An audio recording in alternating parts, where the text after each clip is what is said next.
Vamos tentar novamente aqui, que a primeira vez o Átila não estava me ouvindo. Vamos tentar aqui de novo.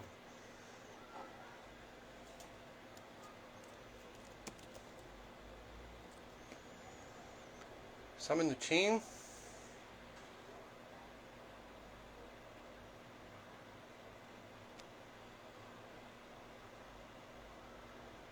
Fazendo convite aqui ao Átila.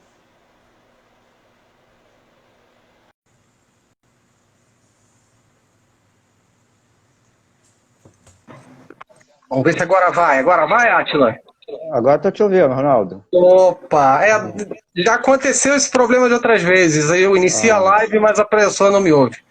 aí eu Tudo fico com certo aí? medo. Tudo bem, eu fico com medo, que eu nunca fiz live. É a minha primeira vez. Sem problema não, vai ser molezinha, fica tranquilo. Ah, Vamos só aguardar aí uns 2, 3 minutos até a maior parte as pessoas entrarem. Acabei de iniciar novamente a live. Nosso tema aí é análise do filme Rede de Ódio. sim.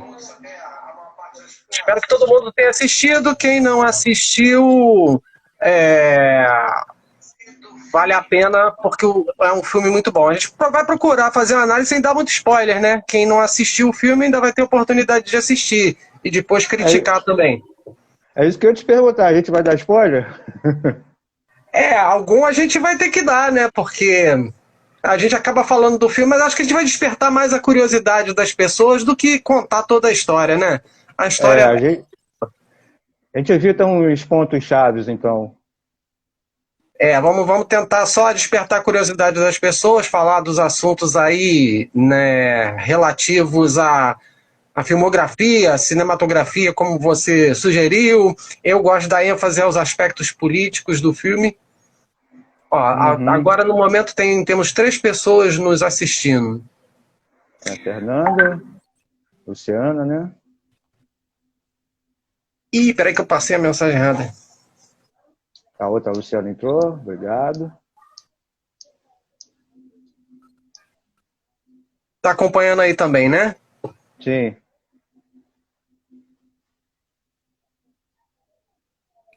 Boa noite, Luciana. Boa noite, Fernanda. Vamos dar uma cena aqui para elas. Eu estou na casa da Luciana. Opa! Obrigado aí, hein? Agradecendo a ela. Boa A, noite. a Luciana Santiago. Tem outra Luciana, amiga minha, e tem a Luciana Santiago. Estou na casa da Luciana Santiago. Eu aluguei esse estúdio aqui hoje. Aí é só também falando um pouquinho o que é o Amigos da Ursal, para quem não conhece. O Amigos da Ursal é um perfil coletivo, né, feito por pessoas do campo progressista, e a gente decidiu para unir mais as pessoas que fazem parte de um grupo de WhatsApp, surgiu como um grupo de WhatsApp.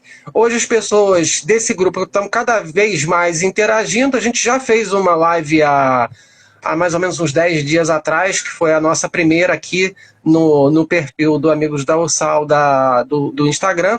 Hoje é a nossa segunda live. E assim, a ideia é botar a cada semana, a cada 10 dias, 2 pessoas do grupo, ou até entrevistando pessoas de fora, para falar de temas variados que tem a ver com o nosso momento cotidiano. Da vez passada a gente falou sobre anarquismo, hoje nós vamos falar sobre uma análise de um filme. Enfim, a ideia é compartilhar opiniões, conhecimentos, fazer a aproximação das pessoas. O objetivo dessas lives é basicamente esse. Agora eu queria que você se apresentasse também um pouquinho, Átila, para quem não te conhece aí, por favor. Claro. É... Átila, né? O nome é Átila França.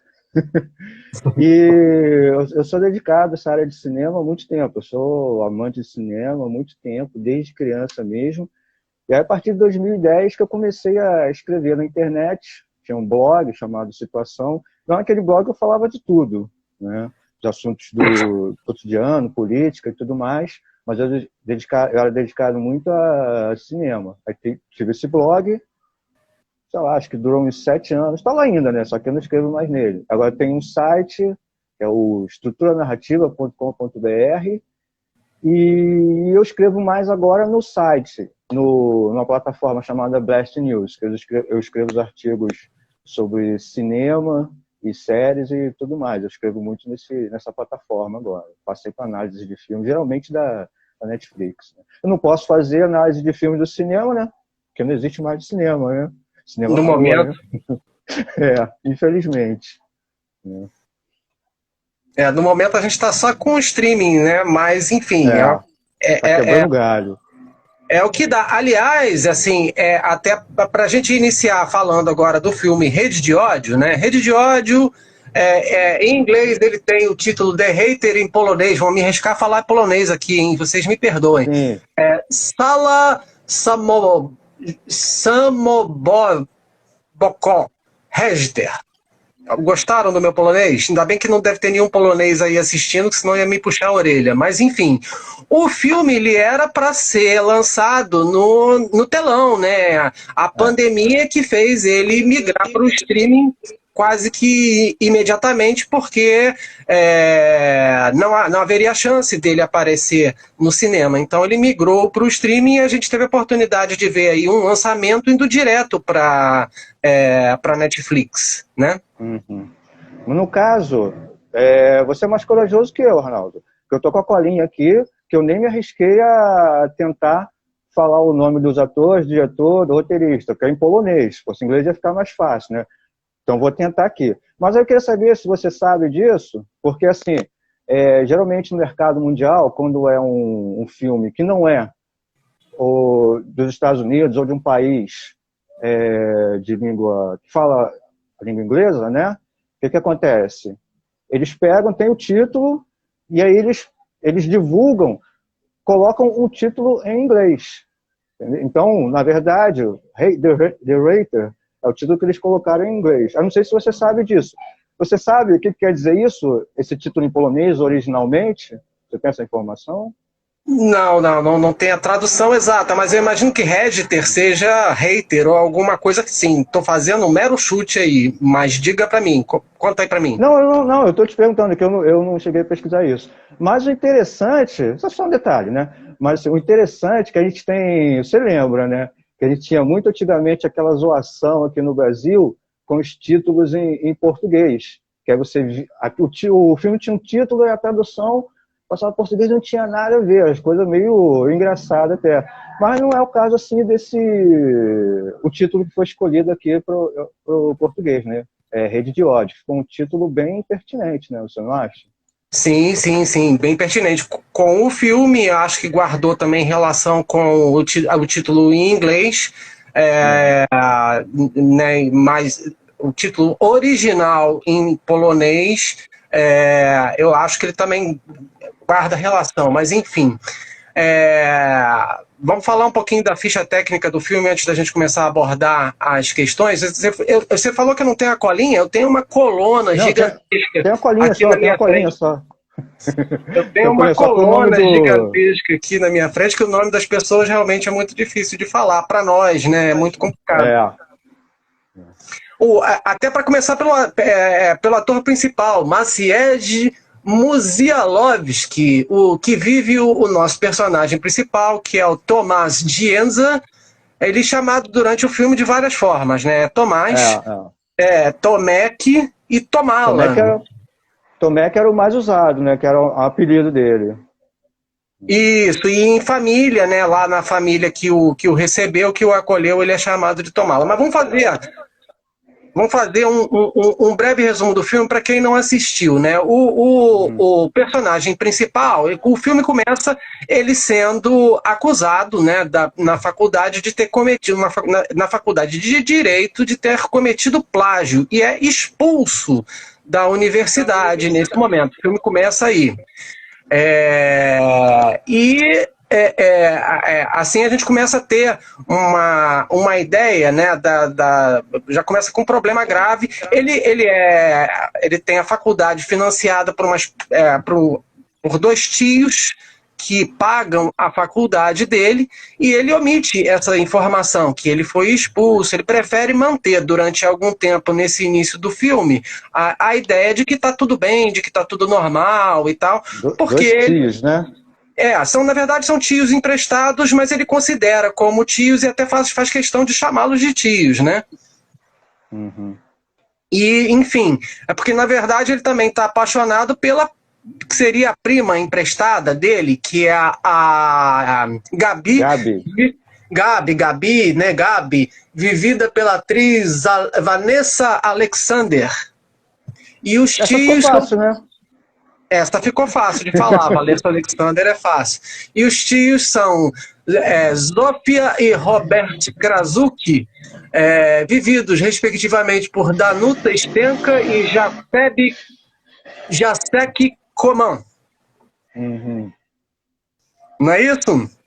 Bom, e também eu li um pouco mais a respeito do diretor e do roteirista, que são, respectivamente, Jan Komasa e Mateusz Pasevic. A segunda parceria deles, né, nesse filme, no Rede de Ódio. Eles tiveram a parceria anterior no filme Corpus Christi. Esse eu não tive a oportunidade de assistir. Eu não sei se você assistiu.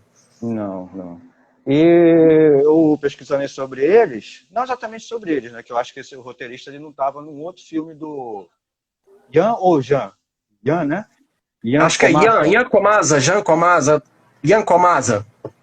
Um outro filme dele, que é chamado, acho que aqui no Brasil traduziram como Quarto do Suicídio, né? Suicide Room, e dizem até, consideram assim como que se esse o Rede de Ódio fosse tipo um spin-off, né, do Suicide Room, que é o tema, também sobre redes sociais, esse tipo de coisa. Só que esse eu também não vi. Estou querendo ver esse também. Deve ser interessante. Perfeito. Vale destacar, né, que o Rede de Ódio é todo composto em cima, né, da exposição desse personagem, né, do Tomek, do Tomás. Né? E ele é um personagem extremamente complexo porque ele é um grande fingidor, ele é um grande mentiroso, né? O tempo todo ele fica fingindo, ele fica jogando e tentando manipular as pessoas. A gente assistiu uma outra live aí durante a semana da... como é que é o nome dela? Que tem nome difícil também. Que também tem nome difícil. A jornalista, eu sei quem é. Eu assisti, daqui a pouquinho eu lembro o nome dela. A gente assistiu a uma outra live durante a semana que destacou o seguinte, o fato de quem não tinha ideia do que pode ser um gabinete do ódio, né, uma rede de ódio, né, que a gente fala, essas redes de internet que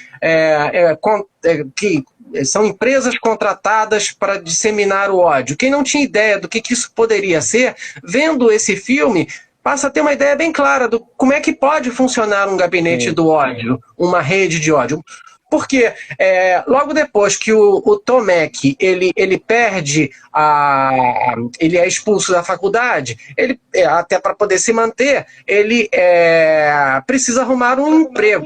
E nesse meio tempo também a mentira dele, que foi expulso da faculdade, escondeu isso dos tios, ele tem que revelar essa mentira. Os tios descobrem que ele foi expulso da faculdade e ele passa a trabalhar numa empresa de redes sociais, cujo objetivo é destruir imagens e reputação de outras pessoas que têm perfis na internet. Então ele é contratado exatamente para isso, para trabalhar numa empresa que cujo objetivo é ficar disseminando ódio. Uhum. Disseminando ódio, disseminando desinformação. Uma coisa que também eles falaram na live deles, que eu reparei isso também, eu até escrevi lá no meu artigo também, que é assim, o filme, não só que eles destacam lá o aspecto físico do Tomek, né, do ator, que parece com o garoto lá da Mark Zuckerberg. Mark Zuckerberg, isso. Né? Mas o filme em si, ele tem uma estrutura parecida com a rede social, que conta a história da criação do Facebook e tudo mais. O filme tem essa conexão ali, também com a rede social, que é do David Fincher. Esse você vai ver, né? Sim. Filmaço. Sim. Realmente o Maciej Musialovski, ele é muito parecido, né, com o ator que interpretou o Mark Zuckerberg tem aquela cara de nerd, né? Aquela cara assim, muito, ao mesmo tempo, muito branca. E assim, a exploração da face, né? Da expressão facial do Tom Mac durante o filme, eu também acho que é um dos pontos altos. Uma coisa que eu percebo é que ele fica oscilando momentos em que ele tá com uma cara mais branda, mais alegre, falsa. Ele é falso o tempo todo, né? Mas ele tá oscilando uma cara mais branda, mais alegre, mais suave, vamos tentar dizer assim. Em outros momentos, a cara dele é extremamente fechada, circunspecta, raivosa, né? E assim, eu associo esses momentos a também a presença do conceito, né, de direita e de esquerda no filme. Eu não sei se você consegue enxergar ou enxergou da mesma forma que eu, quem é a representação da direita e quem é a representação da esquerda no filme. Isso fica claro para você ou isso tanto faz? Não, não é questão assim de tanto faz, mas eu, sinceramente, eu não associei muito por esse lado. Óbvio que tem momentos assim de você ver quem está na esquerda e quem está na direita, mas nesse aspecto aí que você falou, eu não a minha percepção foi diferente. Assim, que eu achei um aspecto interessante que eu vi lá, que eu até falei contigo, lá na live do Henry Bugalho, que ele não gostou tanto assim, como você gostou, né? Sim. Eu gostei muito, mas assim, ele não impactou muito ele. Ele falou que teve aspectos positivos e tudo mais, mas eu achei uma coisa interessante que ele falou, que o Tomás, ou Tomek, num primeiro momento assim, a gente enxerga ele como sendo um psicopata, não é isso?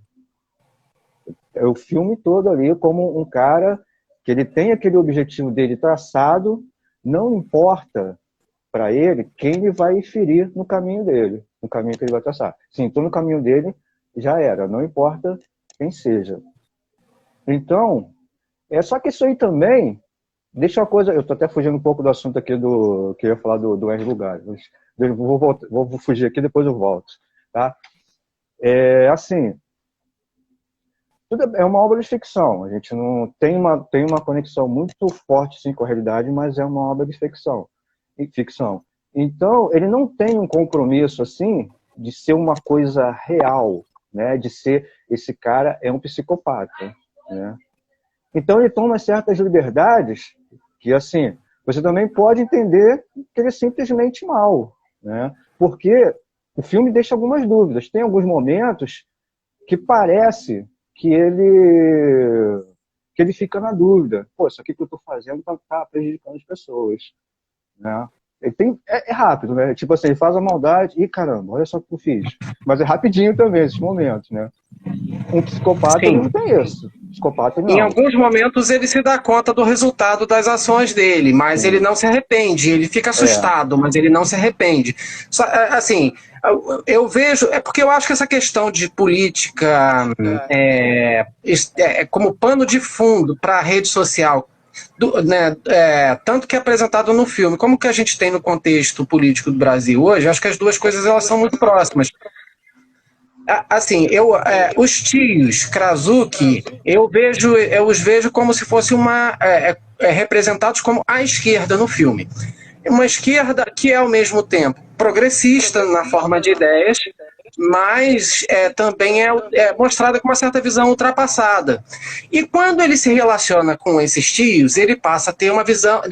Né, a gente percebe que as expressões dele são todas muito leves, que ele está tentando enganar os tios também. Ele quer passar uma ideia de que de querer ser aceito por aqueles tios emprestados, porque ele quer ficar com a Gabi, né? Ele quer namorar a Gabi, os tios não aceitam que ele namore a Gabi. Aí ele tenta se apresentar como alguém, né, legal, bacana, com aquela expressão toda muito de bonzinho. E já na empresa que o contrata, que é extremamente exigente com ele, com os resultados, a patroa dele, né, a dona da agência de comunicação onde ela trabalha, é extremamente exigente com ele. E ele, claro, precisa agradá-la também, porque é necessidade de trabalho que ele tem.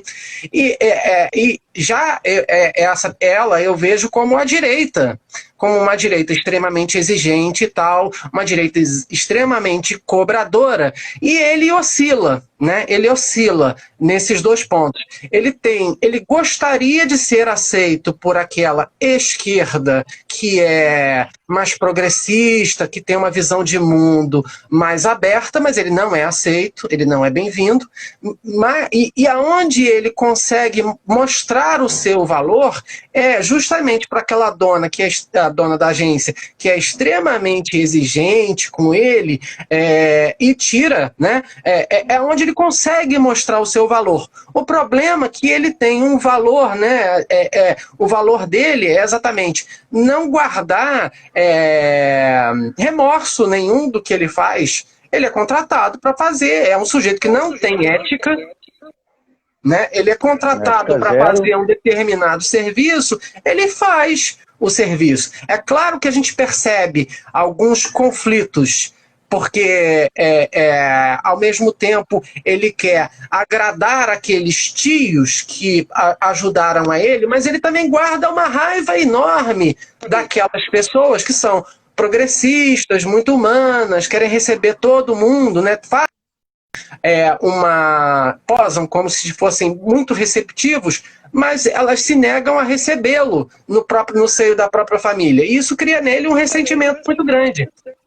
A minha visão dos conflitos, né, internos do personagem é esse. Em relação à família, assim, o que eu penso, assim, meu entendimento, assim, né, minha percepção, assim, eu vejo, assim, eu concordo com você que representaria um viés mais progressista, de esquerda, aquela família, né? Mas, ao mesmo tempo, você fazendo um paralelo assim, com o Brasil atual, aliás, o Brasil de sempre, né? Vamos ser sinceros, né? Ao mesmo tempo que é uma esquerda, é um campo progressista, ao mesmo tempo eles também estão ali representando a elite. Você vê aquela elite arrogante, né? Do cidadão, não, né? Você sabe com quem você está falando, né? Que ao mesmo tempo que eles lutavam acreditavam estavam lutando por um país melhor, lutando pela inclusão, aceitação de imigrantes e tudo mais, ao mesmo tempo eles eram arrogantes. Eles tratavam os empregados, o próprio Tomek, né, como, não, você não é aqui desse nosso núcleo, você fica ali, você não merece estar no nosso meio. Outra coisa interessante também é que, assim, como é que é o nome da mãe? A mãe da Gabi? A mãe ou da tia? A mãe da Gabi. A Zófia. O nome da personagem é Zófia. Personagem, Zófia. Então, que ela cuidava daquele centro cultural, né? Que ela era responsável, a galeria de arte. E aí era interessante que, representando essa tentativa dele de se inserir naquele mundo, você vê que tinha aquele rapaz que depois ele passou a namorar a Gabi, ele já tinha sido apresentado ao Tomek, depois ele voltou, falou com o cara de novo, e o cara não lembrava dele. Eu achei interessante, que tipo assim, você é invisível pra gente, você não pertence a esse mundo aqui, né? Sim.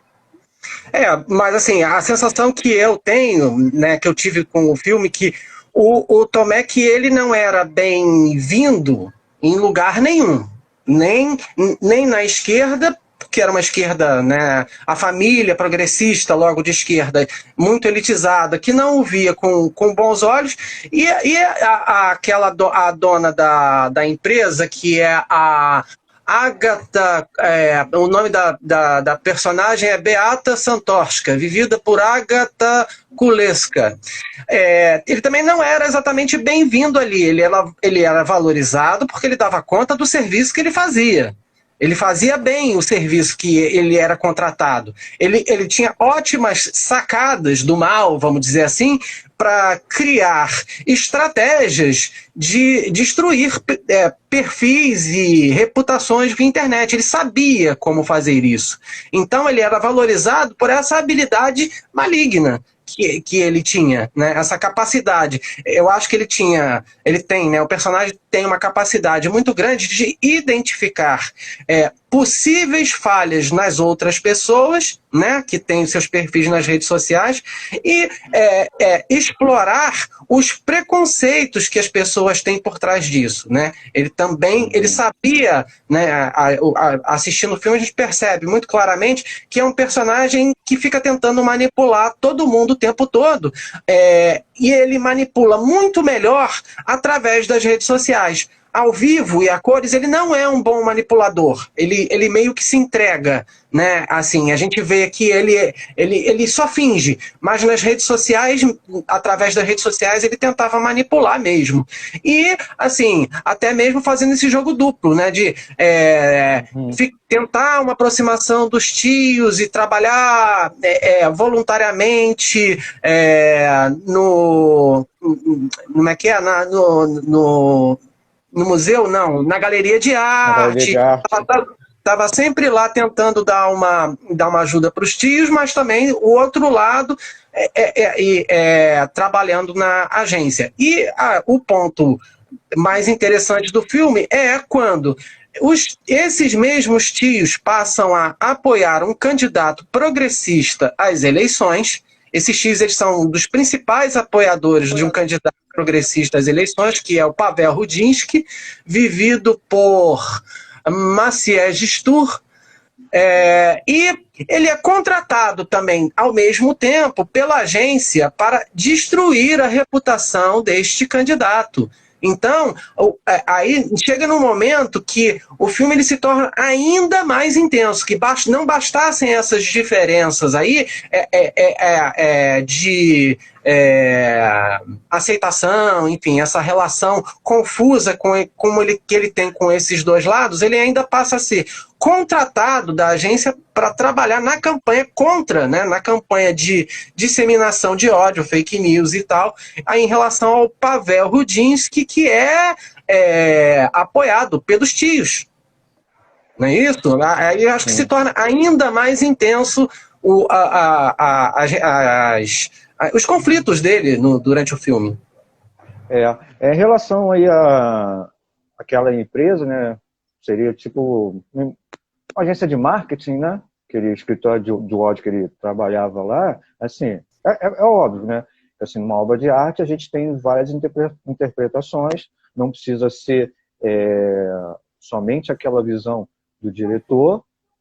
Mesmo se o diretor falar é isso, isso, isso, você pode ter a sua interpretação, né? Como você teve essa tua, né? Que eu entendi, pelo que eu entendi, se me corrija se eu estiver errado, né? Que ali essa agência estaria representando a direita, não é isso? Você falou? Sim, na minha opinião, a agência ela representa a direita. Eu já vejo um pouquinho diferente, mas eu entendo aí que também pode ser uma leitura, isso é o que você está falando. Mas eu vejo assim também, por um outro lado, pode ser também, mas eu vejo assim que ali seria só uma representação do capitalismo selvagem, vamos dizer assim. Que ali eles não tinham interesse nenhum quem era esquerda, quem era direita, né? Eles estavam trabalhando para prejudicar, naquele momento ali, um candidato de esquerda, né? Amando, né, contratados por um candidato de direita. Mas tinha aquele outro rapaz lá, que era tipo assim, o segundo em comando, né? Que aí foi que aí o Tommy que aprendeu com ele. Que aí o cara mostrou para ele que, ao mesmo tempo que eles estavam fazendo a campanha para derrubar como é que é o nome lá do candidato? Rudinsky, né? Pavel Rudinsky. Pavel Rudinsky. Ao mesmo tempo que eles estavam trabalhando para derrubar o Rudinsky, o cara também estava começando uma campanha para levantar o próprio Rudinsky, né? E aí foi que o Tomek também teve essa ideia. E nesse momento, ele até falou, mas a gente não pode fazer isso, aí tá trabalhando contra o nosso cliente. Aí o cara falou, não, a gente pode tudo. Ali que complicou de vez, né? Ali despertou, o cara já não prestava, né? O mínimo que ele tinha de moral foi destruído ali. Aí ele começou a jogar para os dois lados. Então, assim, eu vejo assim, aquela agência, ela não está nem aí, ela não tinha um viés político nenhum, né? Assim como a gente tem um certo presidente da República de uma nação da América do Sul que diz que tem um viés por um determinado lado, né, mas não tem lado nenhum. A gente sabe que esse presidente da República, né, que ele passou quase 30 anos como deputado, antes de se tornar presidente, ele sempre apoiava causas daquele outro espectro político, né? Então, ele finge que é da direita, por exemplo, né? Eu vejo aquela gente dessa maneira. Eles não estão nem aí para o espectro político, só querem enganar, só querem o poder. Nesse caso, o poder seria o dinheiro, né? Não mas olha só, desse ponto você vê da mesma forma que eu, é questão de oportunista, né, de oportunismo. Porque os dois, eles têm essas mesmas... Tá dando retorno do áudio, do teu áudio. Melhorou? Vê se melhora. Agora melhorou. Da mesma forma que eu tô me ouvindo falar, tá dando retorno do teu áudio, o Átila. Aí, o que dá pra fazer aqui? Não sei. Eu tô me ouvindo, na hora que eu falo, você... É uma coisa da conexão, será? Não sei. Você pode tentar tirar o fone de ouvido, ver se melhora? Melhorou? Melhorou? Alô, tá me ouvindo? Tô te ouvindo. Melhorou? Melhorou. Era isso. Obrigado. Eu acho que esses candidatos atuais, né, as pessoas não têm necessariamente um escrúpulo. Não é uma direita ou esquerda ideológica. São direitas e esquerdas meramente oportunistas. É o oportunismo casual.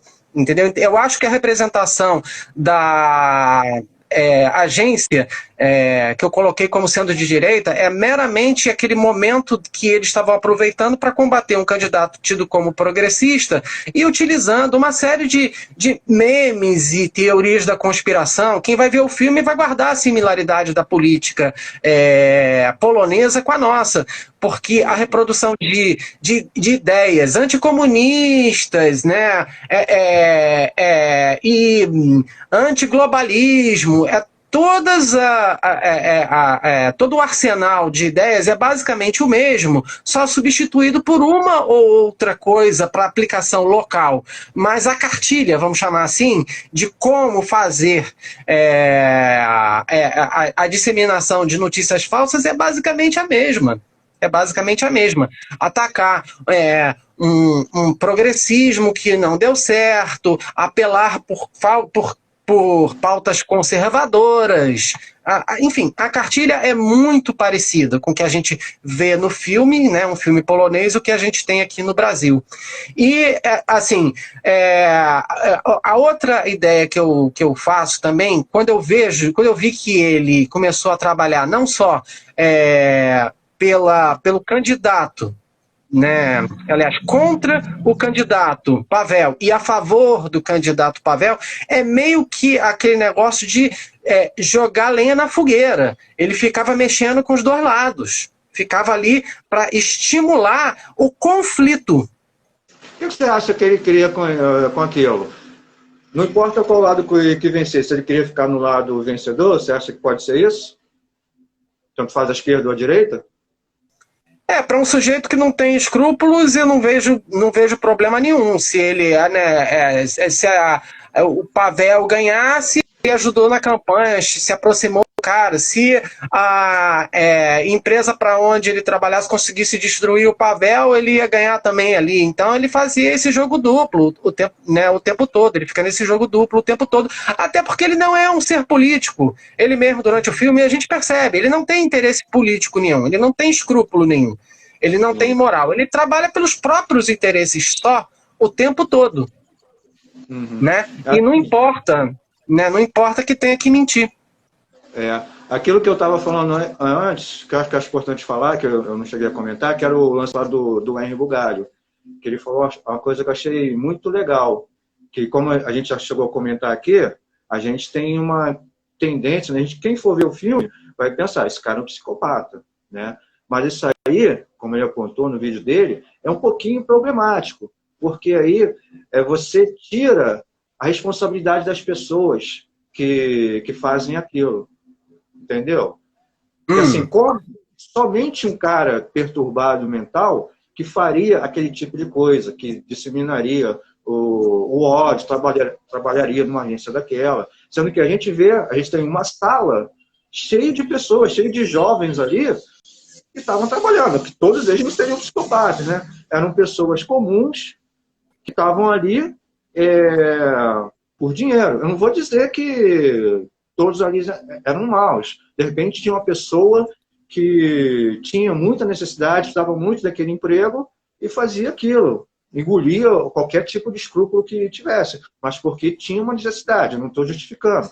Mas poderia ser esse tipo de pessoa, não necessariamente um psicopata, né? Pode ser uma pessoa normal, né, que está fazendo aquele tipo de coisa.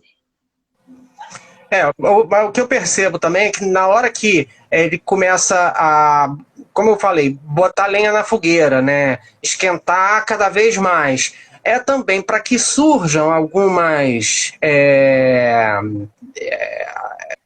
oportunidades, né, para ele enxergar oportunidades como é que aconteceu. É que a mensagem começa a atingir os extremistas. É nessas horas que os extremistas são estimulados. E aí a gente tem no filme a entrada de um outro personagem, que é aquele Guzek, vivido pelo Adam Gradowski, que faz o personagem Stevan Guzek. Ele é, né, um sujeito que já tinha tido ligação com atentado terrorista no passado e é um sujeito que com tendências violentas e, enfim, ele aproveitou para... Isso que eu achei uma sacada também muito sensacional no filme. Ele se disfarçou de um avatar feminino, entrou num jogo de RPG para ficar seduzindo o Guzek e enchendo a cabeça daquele extremista de ideias, dizendo, olha, agora chegou a hora de fazer alguma coisa. Né? E o Guzek, que era, além de também outro psicopata, porque, né, a gente vê ao longo do filme como é que eram as tendências do Guzek, o Guzek, ele ainda assim, ele era violento. Então, a ideia de jogar para os dois lados, botar a lenha na fogueira, captar aqui e ali alguns extremistas, é para as coisas chegarem, né, num estado tal em que a violência ela não fica só na rede social, na agressão verbal das redes sociais, não fica somente no meme. Ela vai para a rua, né? Ela vai para a rua, para as câmeras, enfim. Ela começa a tomar outros contornos. Isso a gente também vê aqui no Brasil, né? Isso a gente vê aqui no Brasil. A violência saindo das redes sociais, a gente teve aqui atentado contra o Porta dos Fundos, a gente tem cada vez mais agressividade no trato entre as pessoas nas ruas, cada vez mais filmadas.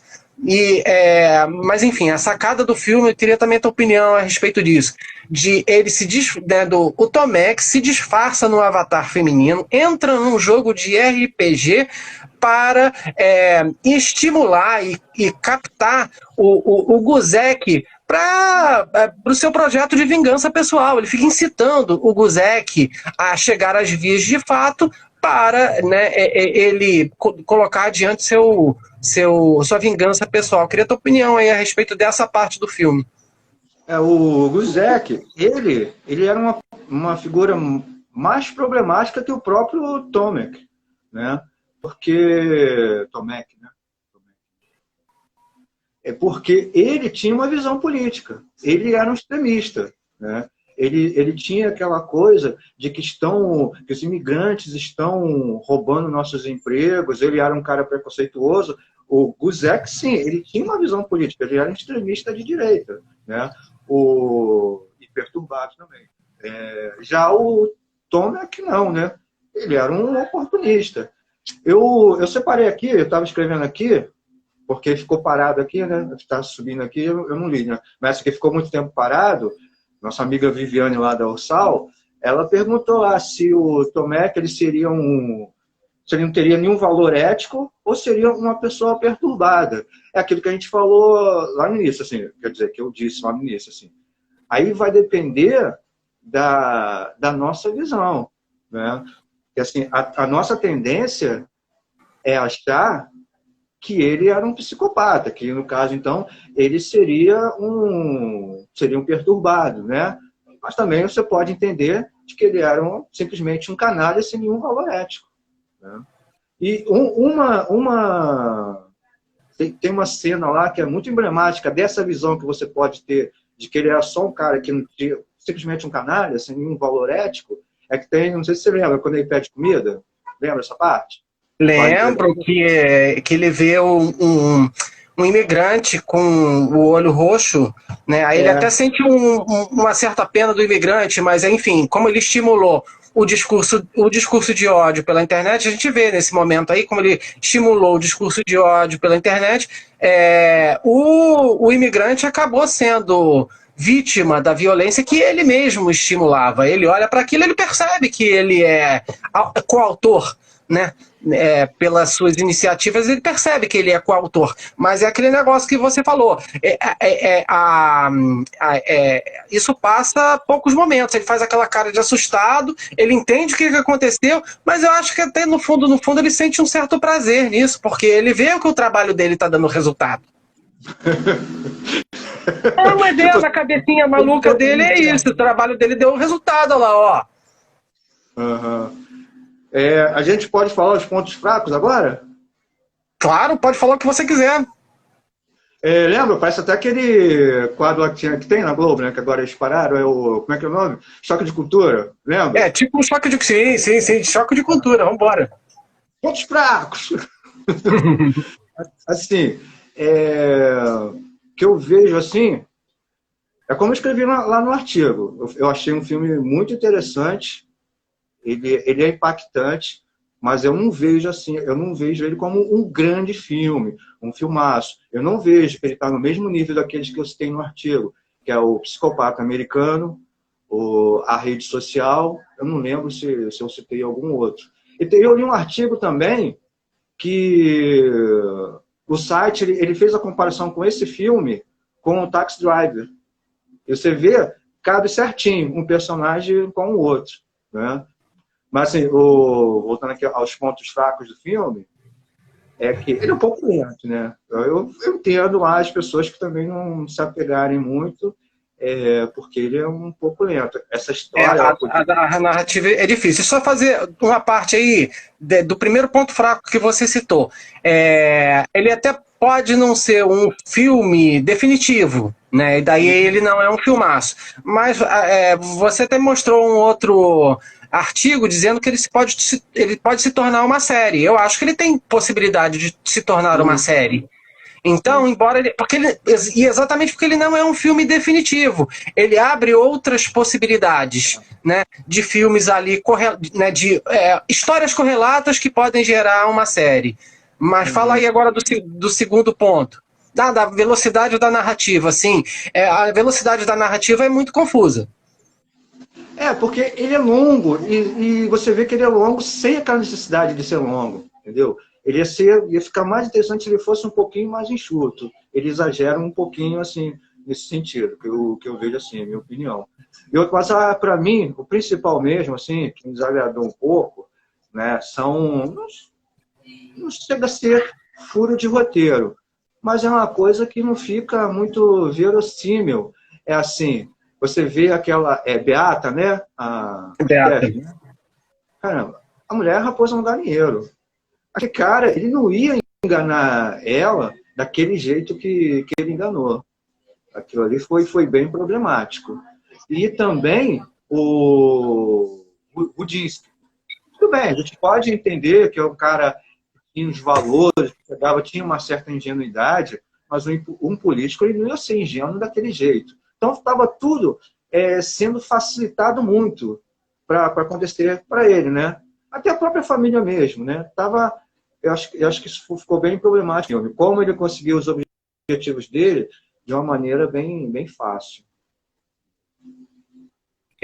A questão da narrativa do filme, eu também acho que é uma narrativa muito difícil, porque o filme ele não é todo linear. Tem algumas vezes que eventos que acontecem ao mesmo tempo, na narrativa do filme, eles têm tempos diferentes. Então tem um vai e volta, e às vezes o filme ele é lento em algumas partes. Aí quando vem alguma informação importante, é tudo muito rápido, passando... Porque também tem muita troca de mensagem de texto no filme, né? Muitas trocas de mensagens e algumas coisas você tem que entender nas trocas de mensagens, que elas não são faladas e elas não são mostradas. É a troca de mensagens e aí, enfim, você tem que prestar muita atenção no filme todo para poder entendê-lo. Tanto que eu vi 2 vezes. Eu entendi tudo da primeira vez, mas as coisas elas se esclarecem melhor numa segunda vez. É claro que não é todo mundo que vai querer ou precisa assistir, mas eu assistia até para poder fazer essa análise, essa conversa aqui contigo mais completa, sabendo de tudo, porque eu acho que é muita informação. É que, embora a narrativa seja lenta, quando vem a história do filme propriamente dita, ela é toda muito rápida. A gente tem mais alguns comentários, da Viviane novamente, falando sobre o filme também demonstra conflitos emocionais que são aproveitados pelos formuladores das fakes. Sim. O Tomé, que eu acho que no trabalho dele ele é um grande explorador dos ódios, dos preconceitos que as pessoas têm. Então, o que ele faz com o trabalho dele é ficar estimulando essas frustrações, esses ódios e esses preconceitos o tempo todo. Ele fica reforçando, justificando e estimulando isso nas pessoas. Para a pessoa ficar mesmo inconformada que um determinado político fez isso, faz aquilo, ele está trabalhando contra, né, os valores europeus, né, quando ele, enfim, tem atitude A ou B ou C. Desculpa. A gente pode falar, dar nomes aos bois aqui? Pode falar o que você quiser. que assim, eu faço parte de um grupo no WhatsApp, que é um grupo muito interessante. Acho que até, não sei se você lembra, que eu já falei desse grupo lá no nosso grupo, né, do WhatsApp, que é um grupo tem 10 pessoas. Então, são 9 bolsonaristas, sendo que a maioria não apoia mais o Bolsonaro.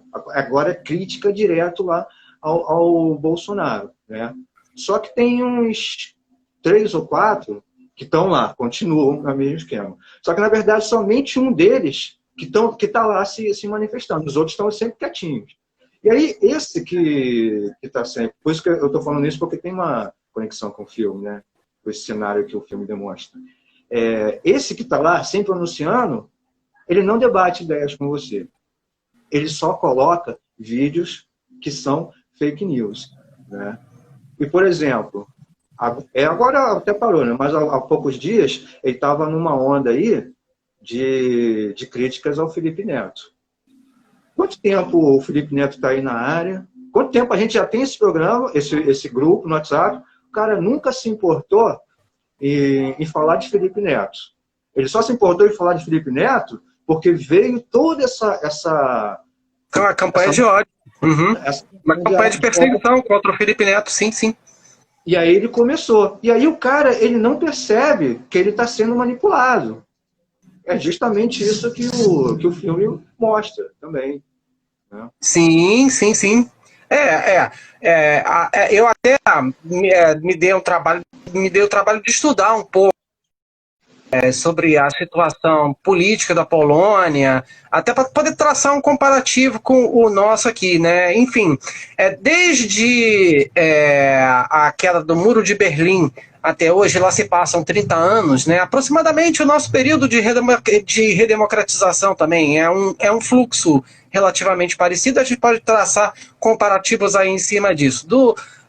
Da queda do Muro de Berlim para cá, os países que faziam parte do bloco socialista e se integraram à União Europeia, eles continuam sendo vistos dentro do bloco da União Europeia como se fossem cidadãos de segunda classe. Quer dizer, pelo menos eles se sentem como cidadãos de segunda classe. Então, toda aquela promessa que veio depois da queda do Muro de Berlim, uma Europa maravilhosa, com boas oportunidades para todo mundo, eles enxergam isso como uma coisa que não aconteceu. Eles nutriam grandes esperanças e agora o que eles têm, depois da crise de 2008 e depois da crise migratória de 2015, com a chegada dos refugiados, reforçou neles só esse sentimento de insatisfação com essa elite que eles colocam. Essa elite que, na verdade, ela não é comunista, é uma elite, vamos chamar assim, social-democrata, que, para eles, não cumpriu todos os objetivos que eles prometeram depois da queda do Muro de Berlim. Então, a maior parte desses cidadãos frustrados e inconformados, eles colocam a culpa da situação que eles estão nessas elites. Essas elites que são social-democratas. Então, assim, é um sentimento de, ao mesmo tempo, pertencer a um grupo menor, né? Se consideram cidadãos de segunda classe e ainda todas aquelas promessas que vieram pós Muro de Berlim não chegaram até eles. Eles não se sentem contemplados por aquelas promessas que de 30 anos atrás. E aí, essa necessidade de solicitação de mudanças, criminalização de determinadas atitudes, o fechamento em propostas nacionalistas, isso eles têm como uma forma de se proteger, né, e de se preparar, ou enfim, de mudar, de ter mudanças para esse futuro. Mas tudo baseado num discurso nacional populista. A gente pode ver similaridade também com muita gente aqui no Brasil que, depois de 30 anos de redemocratização, chega agora e critica, por exemplo, mas democracia para quê? Isso não ajudou em nada. A gente vê muito esse discurso. Bom, era naquela época que tinha ditadura, porque não tinha violência, só era preso pela polícia quem cometia crime. Enfim, olha a similaridade de discurso, né? Entre uma coisa e outra. Passados 30 anos, os fluxos, né, de movimento das pessoas mudam. E sim, tudo muito baseado em campanhas de difamação, em fake news. Também existe uma necessidade muito grande de manter essa base fanática municiada, para eles não perderem, né, a animação, vamos chamar assim. É uma coisa que eu vejo, né, dessa comparação com o nosso cenário aqui. Eu queria falar um negócio aqui que não tem exatamente a ver, de certa maneira tem, mas não tem exatamente a ver com esse ponto de vista que você está falando. Não sei se você vai concordar comigo, mas você estava falando assim, que as pessoas, elas próprias se sentem cidadãos de segunda classe. Fazendo um paralelo aqui com o Brasil, né, eu acho assim que a gente tem um cidadão que é de segunda classe, vamos dizer, entre aspas, muitas aspas, assim, mas é uma pessoa do povo que ele se acha da elite. Eu acho isso bem problemático. E está tendo uma quantidade, né, cara, de casos que estão mostrando isso. Óbvio que sempre teve, né? Mas é interessante como agora está aparecendo essa coisa nojenta, né? Dessa arrogância do cara que está ali, que o cara é do povo, ele se acha elite. O que você acha disso? Isso também é uma necessidade de proteção, de sobrevivência. A ideia entre ficar com somos todos iguais e tal, né? Que acho que tem um viés progressista numa ideia dessa aí. Não, eu prefiro me diferenciar. Eu não sou que nem aquele outro, não. Tipo, eu sou diferente no sentido de eu sou melhor, né? Então, querer separar. Mas um dos objetivos também dessa polarização, né, que nós temos, e a manutenção da polarização, é separar as pessoas. As pessoas, elas se sentirem mesmo diferentes umas das outras. É dividir para dominar, é a ideia. dividir as pessoas. Então, fazer alguém que mais o famoso pobre de direita, né? O sujeito que ele é pobre, mas ele se sente elite, logo ele acha que quem está abaixo dele pode querer puxar o tapete, enfim, ter uma atitude de tirar o que é dele. A pessoa faz isso muito mais para se proteger, sempre com aquele discurso, em nome de valores familiares, né? Em nome da defesa da pátria, da família, da religião. O discurso também é sempre o mesmo. O problema é muito sério, né? Quando a gente começa a misturar política com religião, né? Aí essa combinação não dá certo de jeito nenhum. Só para avisar, faltam 3 minutos, tá? Pouco menos de 3 minutos para a gente encerrar a live. Gostaria de convidar quem não assistiu o filme que assista. Acho que a gente deu muito spoiler, não tem como não dar, mas mesmo assim a gente não falou do final, e o final é impressionante. O final é inesperado, a gente não contou o final. Não, e para fazer essa análise aqui, eu acho que a gente não precisava mesmo contar o final, que a gente já analisou todos os aspectos contextuais aí do filme, deu, né, uma ou outra dica aqui do que aconteceu, mas quem não assistiu, assista, porque o final é inesperado, né? Eu acho que isso aí é surpreendente, o final. Fala aí, Átila. Só queria deixar uma dica final aqui, que não tem exatamente a ver com o filme que a gente está analisando, que é o que eu falei com uma amiga minha, Luciana, lá de Angra, né, que ela está assistindo a live aí pra gente. Que quem não viu, que veja esse filme A Onda. Você já viu? Filme alemão? Fantástico também. Muito bom filme. Esse filme, ele tinha na Netflix, e aí eles retiraram do catálogo para colocar a série lá. E a série é uma porcaria, né? Esqueçam a série, né? Procurem o filme, A Onda, que esse filme é sensacional. Sim, sim, falando sobre o fanatismo, né? Uma experiência, que foi feito como experiência curricular que um professor propôs, mas ele acabou tendo também um resultado catastrófico. Bom filme, excelente filme também. Boa dica, Átila. Bom, vamos aí àquele pedaço final das nossas despedidas. Está faltando um pouco mais de 1 minuto. Agradecer aí o pessoal que teve a paciência de nos assistir, que deixou perguntas. Não sei se nós respondemos a todas aí. Obrigado, Luciana. Obrigado, Viviane.